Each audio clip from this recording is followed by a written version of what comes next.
Welcome back to Cam on Culture, and for this episode I had to get my do-rag on because Jermaine Cole finally dropped the inevitable fall off, so we got it. Let's try it. I'm just playing. Shout out to Keith Lee though, but we're gonna go ahead and get into the album review.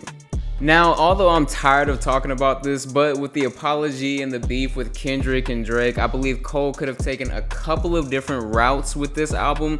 But to me, the entire project is a reflection of Cole's life and career up to the point where he finally figures out what he's been chasing this whole time is what he's gained over the span of his career. I mean, I know it's kind of cliche, but this album kind of tells you that the journey is the reward, and the people that you help along the way is what makes your story and continues to make your story grow until the inevitable fall off. And when you look at past projects like Might Delete Later, the off-season, even Birthday Blizzard that he dropped before the album, these were just kind of mixtapes in my opinions, not necessarily album throwaways, but songs to just kind of show you that Cole can still rap, and that's something that we all know. But we were looking for the piece, the 2014, something like that, and this is what he's come up with the fall off. And the first song, 2-6, kind of repeats that same theme, kind of going into the album, kind of to get fans hype. It's nothing too deep in that song, but he's just rapping, he's just Cole. But then you enter the second song, Safety, and then you realize, okay, we in for a Cole album.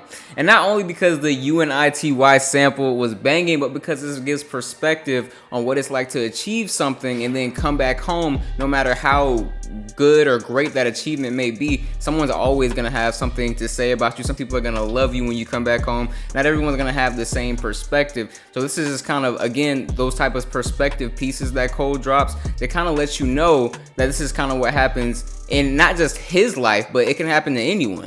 And this theme kind of continues into the album and into the song Poor Thing and Run a Train, as he's kind of, again, embracing the hate that he gets, acknowledging some of that hate comes from his own hometown. And these are just great lyrical displays of Cole just kind of breaking it all down for us. And then you also have the love songs, and I think this is where this album starts to separate itself from most of the other Cole albums, is because we don't really get to see, or he doesn't let us really peek into that emotional, vulnerable state. Because of course he's given us the banger rap songs, he's given us the introspective things, whether that's been on social issues, whether that's been on personal things, but he hasn't really given us any key into his love life. And then you hear songs like Bombs in the Ville and Legacy, and he kind of gets you into that feeling, knowing that, with this stardom comes distractions, comes things, but you still want to be with that one person. And a lot of artists aren't really pushing for that, and it was kind of cool to see that message conveyed, and the way he did it I think was pretty cool as well.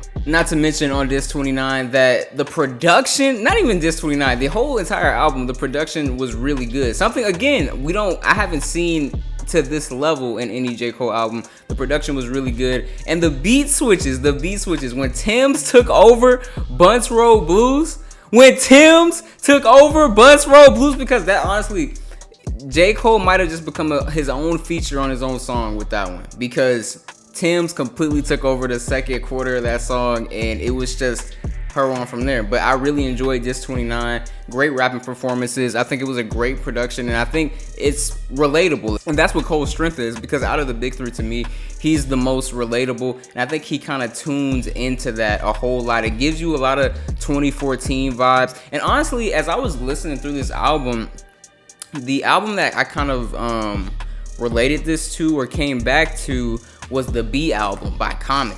Like, a lot of the vibes that you hear in this album are very reminiscent of those, and I think that was one of the samples Cole took for one of these songs on this album. But I think it was very reminiscent. It kind of gave that old 90s hip-hop feel to it, and it was just refreshing to hear. Now to the second half of the album, Disc 39 should have been titled For the Real Cole Fans Only. I know I've been seeing a couple of discourses of Cole fans saying, which one do you think was better? Do you think Disc 29 was better or Disc 39? I thought the whole album, well, I'm not gonna tell you that yet, but I thought most of the album was kind of coherent with each other. I don't think one was just overwhelmingly better than the other, but it felt like Disc 39 was strictly for the Cole fans. I'm talking about Friday Night Lights, the warm up, the come up. That was what this side was for, and you kind of get a little bit of everything that makes Cole Cole, starting with the violins. If you've been listening to J. Cole for a long time, you know there's always one song, couple songs on an album where it's a violin takeover.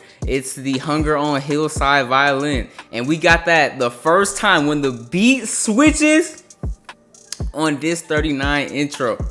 It's almost reminiscent of when All Might comes back if you watch anime, or if you watch the Spider-Man movies, the Sam Raimi ones with Tobey Maguire. You ever remember when you heard the Spider-Man music the first time? That is what it felt like when the beat switches and Cole just kind of gets into his bag. And it's a great start to that side of the disc. And so it feels like during this album, I thought, at least Cole was going to try to address the beef in some way, form, or fashion. I feel like a lot of people were kind of waiting for that during this album. So I don't know if it's a critique that he necessarily didn't. Although he does have a song, What If, where he goes into the mind of Biggie and Tupac with verses and them trying to squash a beef that if they were alive, let's be real, we don't even know if they would have really squashed it. But I guess it kind of gives that perspective of where he was with Kendrick and himself. And, he addresses it, but he doesn't really at all. And I feel like it's good for Cole to stop addressing it. I think after a while, we get tired of hearing about the beef. The fans are hearing about it. Kendrick done won Grammys off it already. I think it's just kind of over. And I think this was just Cole's time to just give a cohesive entire project a step above the mixtapes that he has been dropping for the past 4 years. And I said earlier that this has been his reflection of his life and what he's found now. And also, again, you get your bangers on this side as well. You get bangers like Old Dog, The Villas.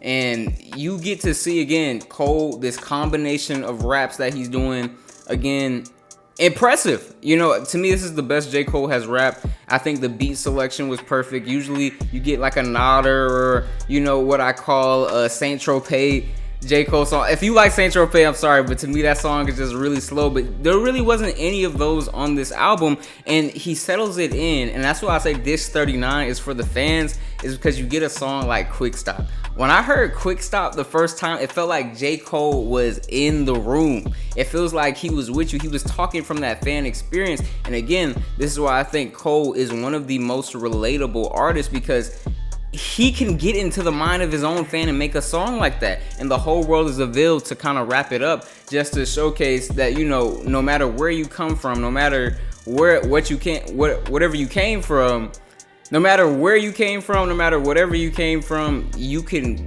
be more than yourself. And it was just an inspiring album.